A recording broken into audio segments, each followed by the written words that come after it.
कल्पना करा, तुम्ही एक असे आयुष्य जगत आहात जिथे तुम्हाला 0% पर्वा आहे की तुमचे नातेवाईक, तुमचा समाज आणि तुमचे मित्र तुमच्याबद्दल काय विचार करतात. तुम्हाला कोणालाही इम्प्रेस करण्याची अजिबात गरज नाहीये. तुम्ही जे कपडे घालता, जे करिअर निवडता किंवा आयुष्यात जे निर्णय घेता त्यावर कोणी हसलं किंवा कोणी नावं ठेवली तरी तुमच्या मनावर त्याचा 1% फरक पडत नाही. तुमचा मेंदू एकदम शांत आणि खऱ्या अर्थानं फ्री आहे. मित्रांनो, हे ऐकायला एखाद्या स्वप्नासारखं वाटतं ना? कारण आपल्या समाजात आणि विशेषतः भारतात माणसाला सर्वात मोठा कोणता आजार असेल तर तो कॅन्सर किंवा हृदयविकार नाहीये, तर तो आजार आहे लोक काय म्हणतील. आपण आपले संपूर्ण आयुष्य दुसऱ्यांकडून व्हॅलिडेशन मिळवण्यात, दुसऱ्यांना खुश करण्यात आणि समाजाकडून सर्टिफिकेट मिळवण्यात जारून खाक करत आहोत. आपण स्वतःची स्वप्न मारून एक अत्यंत खोटं आणि फेक आयुष्य जगत आहोत. रोज सकाळी आपण आरशासमोर उभे राहतो आणि विचार करतो की आज मी असा वागेन जेणेकरून लोक माझ्यावर खुश होतील. आपण स्वतःचे खरे अस्तित्वच विसरून गेलो आहोत. पण आजचा हा क्षण तुमच्या आयुष्यातील या मानसिक गुलामगिरीच्या बेड्या कायमच्या तोडून टाकणारे. स्वागत आहे तुमचं माइंडफुल पेजेस मराठीमध्ये. आज आपण जपानी तत्वज्ञान आणि मानसशास्त्रावर आधारित असलेल्या the courage to be disliked या जागतिक दर्जाच्या आणि अत्यंत क्रांतिकारी पुस्तकातील अशा काही नियमांचा डिटेल मास्टर क्लास अनुभवणार आहोत, जे नियम तुमच्या विचार करण्याच्या पद्धतीला मुळासकट हादरवून सोडतील. इचिरो किशिमी यांनी लिहिलेलं हे पुस्तक तुम्हाला लोकांचा तिरस्कार सहन करून एक अत्यंत मोकळे आणि अफाट यश मिळवणारे आयुष्य जगायला शिकवेल. मित्रांनो, आज मी तुम्हाला या व्हिडिओमध्ये सेपरेशन ऑफ टास्क्स नावाची एक अशी जादुई पद्धत सांगणारे, जी ऐकून तुमच्या आयुष्यातील 90% स्ट्रेस एका सेकंदात संपून जाईल. त्यामुळे अत्यंत शांत मनानं, फुल फोकसनं आणि एकही सेकंद स्किप न करता हा स्वतःला फ्री बनवण्याचा आणि समाजाच्या जोखडातून मुक्त होण्याचा प्रवास शेवटपर्यंत अनुभवा. या पुस्तकाची सुरुवात एका अत्यंत धक्कादायक आणि कॉन्ट्रोवर्शियल विचारानं होते. आपल्याला आजवर नेहमी हेच शिकवलं गेलं आहे की आपल्या आजच्या दुःखाला आपला पास्ट म्हणजेच आपला भूतकाळ जबाबदार असतो. सिग्मंड फ्रॉइड या महान शास्त्रज्ञानं सांगितलं होतं की जर तुमच्या बालपणात तुमच्यासोबत काही वाईट घडलं असेल तर त्याचा ट्रॉमा तुम्हाला आयुष्यभर राहतो. पण हे पुस्तक, ज्या अल्फ्रेड ॲडलर यांच्या मानसशास्त्रावर आधारित आहे, ते या विचाराला पूर्णपणे केराची टोपली दाखवतात. ॲडलर अत्यंत स्पष्ट शब्दात जगाला हादरवून सांगतात की ट्रॉमा नावाची कोणतीही गोष्ट या जगात अस्तित्वात नाहीये. हे समजून घेण्यासाठी आपण एक अत्यंत साधे उदाहरण पाहूया. समजा तुम्ही एका हॉटेलमध्ये बसला आहात. तुम्ही एक अत्यंत महागडा आणि नवीन शर्ट घातला आहे. तेवढ्यात एक वेटर येतो आणि त्याच्या हातून चुकून तुमच्या शर्टवर कॉफी सांडते. तुम्ही लगेच प्रचंड संतापता, उभे राहता आणि त्या वेटरवर जोरात ओरडायला सुरुवात करता. आता सामान्य मानसशास्त्र किंवा फ्रॉइडचे मानसशास्त्र सांगेल की कॉफी सांडणं हे कारण होते आणि तुमचा राग हा त्याचा परिणाम होता. म्हणजे कॉफी सांडली म्हणून तुम्हाला राग आला. पण अल्फ्रेड ॲडलर इथे एक अत्यंत धक्कादायक विचार मांडतात. ॲडलर म्हणतात की तुम्ही रागावले नाही कारण कॉफी सांडली, तर तुम्ही रागाचा वापर केला कारण तुम्हाला त्या वेटरवर स्वतःचा अधिकार गाजवायचा होता. तुम्हाला त्याला घाबरवायचे होते आणि स्वतःचा रुबाब दाखवायचा होता. राग ही कोणतीही नैसर्गिक प्रतिक्रिया नव्हती, तर राग हे तुम्ही स्वतःचे ध्येय पूर्ण करण्यासाठी वापरलेले एक हत्यार होते. जर त्याच वेळी तुमच्या बॉसचा किंवा अत्यंत महत्वाच्या व्यक्तीचा फोन आला असता तर तुमचा तो भयंकर राग एका सेकंदात गायब झाला असता आणि तुम्ही अत्यंत गोड आवाजात फोनवर बोलला असता. म्हणजेच भावना आपल्या नियंत्रणाबाहेर नसतात, आपण सोयीनुसार त्या निर्माण करत असतो. याच सिद्धांताला पुढे नेत पुस्तकात एक अत्यंत डोळे उघडणारी स्टोरी सांगितलीये. एक तरुण मुलगा असतो जो स्वतःला एका अंधाऱ्या खोलीत अनेक वर्ष बंद करून घेतो. तो बाहेर पडायला, नोकरी करायला किंवा लोकांशी बोलायला प्रचंड घाबरतो. जर कोणी त्याला बाहेर काढायचा प्रयत्न केला तर त्याच्या छातीत धडधडते आणि त्याला घाम फुटतो. सामान्य लोक म्हणतील की त्याच्या बालपणात त्याच्या आई वडिलांनी त्याला खूप मारलं असेल किंवा त्याला शाळेत बुली केलं गेलं असेल, त्यामुळे त्याला हा भयंकर ट्रॉमा झाला आहे. पण ॲडलर म्हणतात, नाही, तो मुलगा भूतकाळामुळे खोलीत बंद नाहीये, तर त्याने स्वतःला खोलीत बंद ठेवण्याचं एक गोल म्हणजेच ध्येय निश्चित केलं आहे. त्याला बाहेरच्या जगात जाऊन फेल होण्याची आणि लोकांकडून नाकारले जाण्याची भयंकर भीती वाटते. तसेच खोलीत बंद राहिल्यामुळे त्याला त्याच्या आई वडिलांची आणि समाजाची स्पेशल अटेन्शन आणि सिंपथी मिळत आहे. लोक त्याची काळजी करत आहेत. तो स्वतःच्या भूतकाळाचा वापर केवळ एक एक्सक्यूज आणि विक्टिम कार्ड म्हणून करत आहे. मित्रांनो, हे सत्य ऐकायला अत्यंत कडू लागतं, पण आपणही आपल्या आयुष्यात हेच करत असतो. माझे आई वडील गरीब होते म्हणून मी आज गरीब आहे. माझ्या पार्टनरनं मला फसवले म्हणून मी आता कोणावर प्रेम करू शकत नाही. माझ्याकडे चांगले शिक्षण नाही म्हणून मी मोठा बिझनेस करू शकत नाही. आपण स्वतःच्या आजच्या आळसाला आणि अपयशाला लपवण्यासाठी नेहमी भूतकाळाचा शिल्ड म्हणून वापर करतो. ॲडलर सांगतात की जोपर्यंत तुम्ही तुमच्या भूतकाळाला दोष देणं थांबवत नाही, जोपर्यंत तुम्ही परिस्थितीवर बोट ठेवणं थांबवत नाही, तोपर्यंत तुम्ही तुमचं भविष्य कधीच बदलू शकत नाही. तुम्ही तुमच्या भूतकाळाचे प्रिझनर नाही आहात.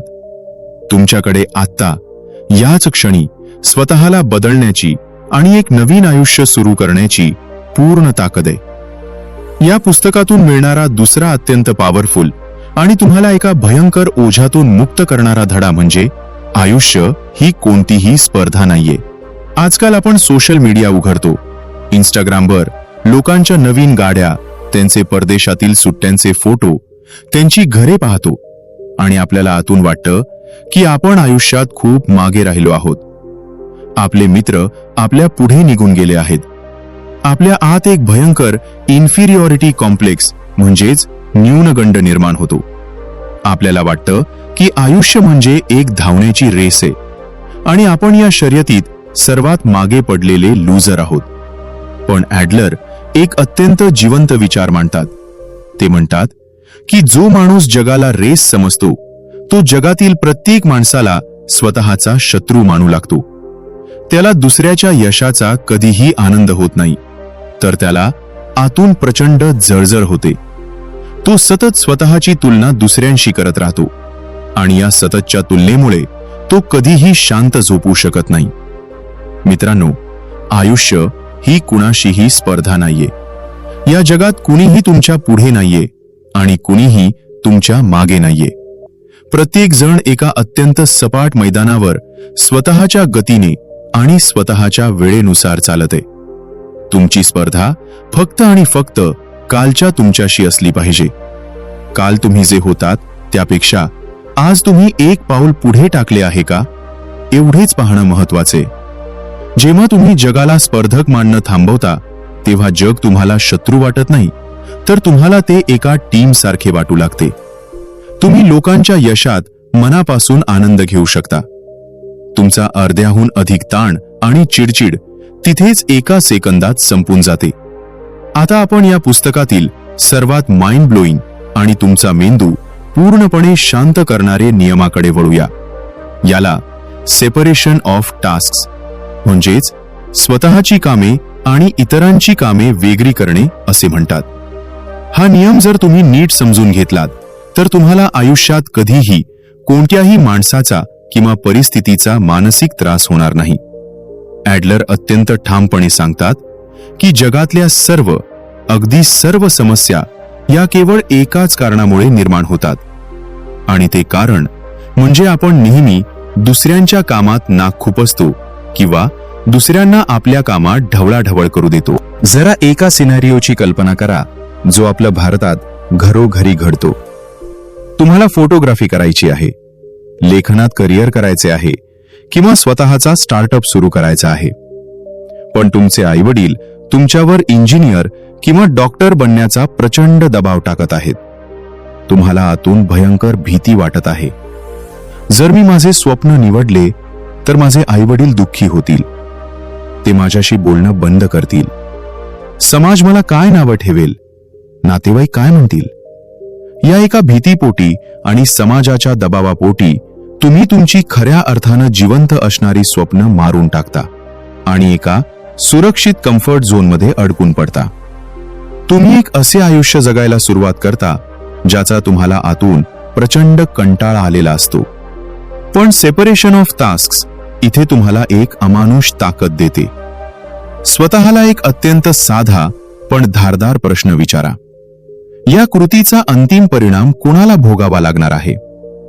जर तुम्ही करिअर निवडले आणि त्यात तुम्हाला आयुष्यभर दुःख, अपयश किंवा प्रचंड यश मिळाले, तर ते तुम्हाला आणि फक्त तुम्हाला भोगावे लागणार आहे. म्हणजेच स्वतःचे करिअर निवडणं, स्वतःचा बिझनेस सुरू करणं आणि त्यासाठी मेहनत घेणं हे तुमचे काम आहे. पण तुमच्या निर्णयामुळे दुःखी होणं, चिडचिड करणं, तुमच्यावर हसणं, तुम्हाला नावं ठेवणं किंवा तुम्हाला विरोध करणं हे कोणाचे काम आहे? हे त्या समाजाचे, नातेवाईकांचे आणि विरोधकांचे काम आहे. जेव्हा तुम्ही तुमचे काम अत्यंत प्रामाणिकपणे करत आहात, तेव्हा दुसऱ्यांना त्यांचे काम करण्यापासून तुम्ही का अडवत आहात? लोकांना काय विचार करायचा आहे, ते तुमच्याबद्दल काय बोलणार आहेत, हे सर्व त्यांच्या हातात आहे, तुमच्या नाही. तुम्ही जगातील प्रत्येक माणसाला, त्यांच्या विचारांना आणि त्यांच्या तोंडाला कंट्रोल करू शकत नाही. आपण अनेकदा एक जुनी म्हण ऐकतो की तुम्ही घोड्याला पाण्यापर्यंत नेऊ शकता, पण त्याला पाणी प्यायला लावू शकत नाही. पाणी पिणं हे घोड्याचे काम आहे. तसेच तुम्ही लोकांना तुमचे विचार पटवून देण्याचा प्रयत्न करू शकता, पण त्यांनी ते मानावेच अशी सक्ती करू शकत नाही. ज्या क्षणी तुम्ही स्वतःची मानसिक बाउंड्री आखता आणि स्वतःला अत्यंत ठामपणे सांगता की मी माझं काम, माझी स्वप्न अत्यंत प्रामाणिकपणे आणि पूर्ण ताकदीनं पूर्ण करेन आणि जगाला काय बडबड करायची ती करू दे, इट इज देअर प्रॉब्लेम, त्या क्षणी तुम्ही खऱ्या अर्थानं अनस्टॉपेबल आणि फ्री बनता. तुमच्या खांद्यावरील समाजाच्या अपेक्षांचे ते हिमालया एवढे ओझे एका सेकंदात नाहीसे होते आणि तुम्ही अत्यंत वेगानं आकाशात झेप घेऊ शकता. यानंतरचा विचार हा या संपूर्ण पुस्तकाचा आणि तत्वज्ञानाचा आत्मा आहे. स्वातंत्र्य म्हणजे नक्की काय? आपल्याला नेहमी वाटतं की बँक अकाउंटमध्ये भरपूर पैसा असणं म्हणजे स्वातंत्र्य किंवा मोठे घर असणं म्हणजे स्वातंत्र्य. पण ॲडलर यांच्या मते स्वातंत्र्य म्हणजे पैसा नाही. स्वातंत्र्य म्हणजे the courage to be disliked, म्हणजेच लोकांनी तुमचा तिरस्कार करण्याची किंवा तुम्हाला नावं ठेवण्याची हिंमत स्वतःमध्ये निर्माण करणं. मित्रांनो, एक अत्यंत जळजळीत सत्य ऐका. जर तुम्ही असं आयुष्य जगत असाल जिथे सगळे लोक तुमच्यावर खुश आहेत, तुमचे सर्व नातेवाईक तुमच्याबद्दल चांगले बोलत आहेत, तुम्ही जिथे जाता तिथे लोक तुमची स्तुती करतात आणि तुमचा कुणीही शत्रू नाहीये, तर याचा सरळ आणि भयंकर अर्थ असा होतो की तुम्ही एक अत्यंत खोटं, लाचार आणि पीपल प्लीजर आयुष्य जगत आहात. तुम्ही प्रत्येक माणसाच्या मर्जीनुसार स्वतःला बदलत आहात. तुम्ही स्वतःची स्वप्न, स्वतःचे मत आणि स्वतःचे विचार मारून जगाच्या तालावर नाचत आहात. जो माणूस सर्वांना खुश ठेवायचा प्रयत्न करतो, तो सर्वात आधी स्वतःला गमावून बसतो. जगात असा कोणताही महापुरुष, क्रांतिकारी किंवा यशस्वी माणूस नाही ज्याला लोकांनी नावे ठेवली नाहीत, ज्याचा तिरस्कार केला नाही किंवा ज्याला वेड्यात काढले नाही. जेव्हा तुम्ही काहीतरी मोठं, वेगळं आणि प्रवाहाच्या विरुद्ध करायला जाता, तेव्हा लोक तुम्हाला डिसलाईक करणारच. ते तुमच्यावर हसणार, तुम्हाला मागे खेचण्याचा प्रयत्न करणार. त्यांचा तो तिरस्कार, त्यांचा तो विरोध हा तुमच्या यशाचा आणि तुमच्या खऱ्या स्वातंत्र्याचा सर्वात मोठा पुरावा आहे. हे सिद्ध करते की तुम्ही तुमच्या स्वतःच्या अटींवर जगत आहात. त्यामुळे जेव्हा कोणी तुम्हाला नावे ठेवेल, तुम्हाला कमी लेखेल, तेव्हा दुःखी होण्याऐवजी स्वतःला अत्यंत गर्वाने सांगा की येस, मी माझ्या मार्गावर एकदम बरोबर चाललो आहे, कारण मी आता लोकांची पर्वा करणे कायमचे सोडून दिले आहे. तिरस्काराची भीती नष्ट झाली की माणूस खऱ्या अर्थाने श्वास घ्यायला लागतो. अनेकदा आपण भविष्याच्या चिंतेत आपला आजचा अत्यंत मौल्यवान दिवस पूर्णपणे खराब करतो. आपण सतत विचार करत असतो की जेव्हा मला ती मोठी प्रमोशन मिळेल, जेव्हा माझ्याकडे मोठी गाडी येईल, जेव्हा माझा बिझनेस करोडोंचा होईल किंवा जेव्हा माझे लग्न होईल, तेव्हाच मी खऱ्या अर्थाने आनंदी होईन. आपण आजच्या दिवसाचा त्याग केवळ उद्याच्या खोट्या आशेवर करत असतो. ॲडलर या पुस्तकात अत्यंत सुंदर पद्धतीने सांगतात की आपण आयुष्याला एका मॅरेथॉन सारखे समजतो, जिथे फक्त आणि फक्त फिनिश लाईन म्हणजेच अंतिम ध्येय महत्वाचे असते.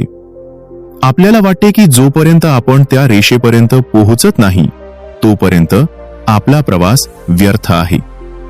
पण ॲडलर म्हणतात की आयुष्य ही एक सलग रेषा नाहीये, तर ते एका मागोमाग एक येणाऱ्या बिंदूंची म्हणजेच स्वतंत्र क्षणांची एक साखळी आहे. आयुष्य म्हणजे एका टेकडीवर चढून जाणे नाहीये, तर आयुष्य म्हणजे डान्स करण्यासारखे आहे. जेव्हा तुम्ही डान्स करता तेव्हा तुमचे ध्येय स्टेजच्या एका कोपऱ्यातून दुसऱ्या कोपऱ्यात पोहोचणे हे नसते. तुमचे ध्येय फक्त त्या क्षणात त्या म्युझिकच्या तालावर डान्स एन्जॉय करणे असते. तुम्ही जिथे आहात तिथेच पूर्णपणे जगणे असते. जर तुम्ही फक्त डेस्टिनेशन म्हणजेच भविष्यावर लक्ष केंद्रित केले तर तुम्ही आजचा तुमचा वर्तमान काळ पूर्णपणे गमावून बसाल. तुम्ही आज जे काम करत आहात, मग ते एखाद्या परीक्षेचा अभ्यास असो, अत्यंत कंटाळवाणी नोकरी असो किंवा स्वतःचा छोटासा व्यवसाय असो, त्यावर पूर्ण फोकस करा. या क्षणाला इतके भरभरून जगा की जणू काही उद्याचा दिवस अस्तित्वातच नाही. भविष्याची चिंता करणं म्हणजे त्या गोष्टीचा विचार करणं जी अजून जन्मालाच आलेली नाही. आणि भूतकाळाचे दुःख करत बसणं म्हणजे त्या गोष्टीवर रडणं जी केव्हाच मरून गेली आहे. तुमच्या हातात फक्त आणि फक्त आत्ताचा क्षण आहे. हा जिवंत क्षण हातातून निसटू देऊ नका. मित्रांनो, the courage to be disliked हे पुस्तक फक्त एकदा वाचून लायब्ररीत ठेवून विसरून जाण्यासाठी नाहीये. हे एका कडवट औषधासारखे जे तुमच्या मनातील वर्षानुवर्षांचे सर्व मानसिक आजार मुळासकट नष्ट करेल. या जगात कोणीही, अगदी कोणीही तुमची व्हॅल्यू ठरवू शकत नाही जोपर्यंत तुम्ही त्यांना तो अधिकार स्वतःहून देत नाही. स्वतःला बळी समजणं, नशिबाला दोष देणं आणि विक्टिम कार्ड खेळणं आज आणि याच क्षणी कायमचे थांबवा. लोक काय म्हणतील या भयंकर कॅन्सरला तुमच्या डोक्यातून कायमचे जारून खाक करा. जेव्हा तुम्ही स्वतःच्या अस्तित्वाला स्वतःहून मान्यता द्याल, स्वतःच्या क्षमतांवर विश्वास ठेवाल, तेव्हा तुम्हाला या समाजाकडून कोणत्याही खोट्या व्हॅलिडेशनची अजिबात गरज भासणार नाही. मित्रांनो, लोक काय म्हणतील ही भयंकर भीती आज आणि याच क्षणी कायमची जारून खाक करा. या व्हिडिओतील कोणता नियम तुम्ही आजपासून स्वतःच्या आयुष्यात लागू करणार आहात हे मला खाली कॉमेंट्समध्ये नक्की सांगा.